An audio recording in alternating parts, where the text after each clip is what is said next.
Furious Germans have lambasted their skyrocketing contributions to the European Union's annual budget, which they say are being wasted by rogue states. Analysis by the German press agency dpa revealed that Berlin pumped in £16.4 billion to Brussels' coffers last year. In comparison, France paid just £8 billion and Italy only £5.3 billion. This has prompted suggestions that Germany, the EU's largest economy, is helping to fund billions of euros that are regularly misused by the bloc's more unruly members. Poland was said to be the largest net recipient, receiving £10.5 billion from the EU's budget than it paid in. Hungary also massively benefited from the large flows of funds dished out by Brussels.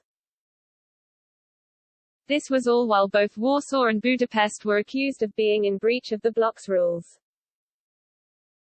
Even pro-Brussels politicians in Germany were outraged with the volume of cash being handed over to the alleged rogue states. Daniel Freund, an MEP for the Greens, said, "If we want to prevent Hungary and Poland from developing further into autocracies, the EU Commission must immediately stop the payment of EU money to Warsaw and Budapest." EU Parliament Vice President Katarina Barley has also made a similar call for funding to Hungary and Poland to be blocked. The German MEP, a member of the Social Democratic Party, said, "The European Commission should act immediately and block EU funds, especially in Hungary, but also in Poland. In both of these countries, we are dealing with deficits in terms of adherence to democratic principles. The situation is getting worse, both in Hungary and Poland." Eurosceptic politicians from the Alternative for Germany, which supports leaving the bloc if certain reforms are not made, were also vocal with their frustrations. German MEP Nikolaus Fest said, "It is scandalous that once again Germany continues to pay substantially more into the EU budget than all other member states. Hard-working Germans deserve better than to have their money used to prop up weak and failing EU economies. Our money should be spent on national priorities, not bailing out the rest of Europe." His AfD colleague Gunnar Beck added, "Germany has become the paymaster and social security office of the EU. In return, the German government is now trying to impose a new catechism of political correctness on others. None of this is sustainable. Germany neither has the financial prowess nor the moral authority to recreate Europe in its own deeply traumatized and self-flagellating image.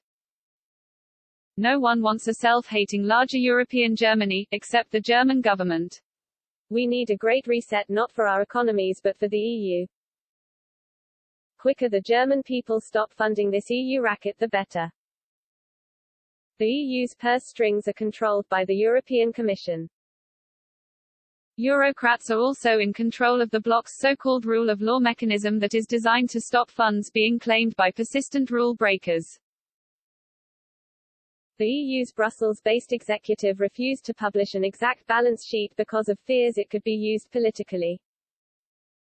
But Commission officials argue the EU budget is only a fraction of the size compared to national spending schemes and the benefits of EU membership cannot be derived from budget figures alone. Berlin agrees with this sentiment and praises the EU system as a positive for Germany. No other European economy benefits as much from the EU internal market as the German one, according to a federal government website. Britain has been able to stop its vast payments to Brussels by leaving the EU.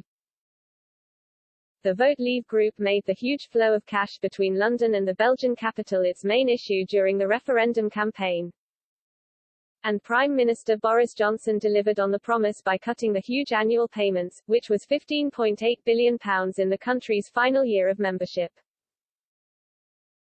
Additional reporting by Monica Pallenberg.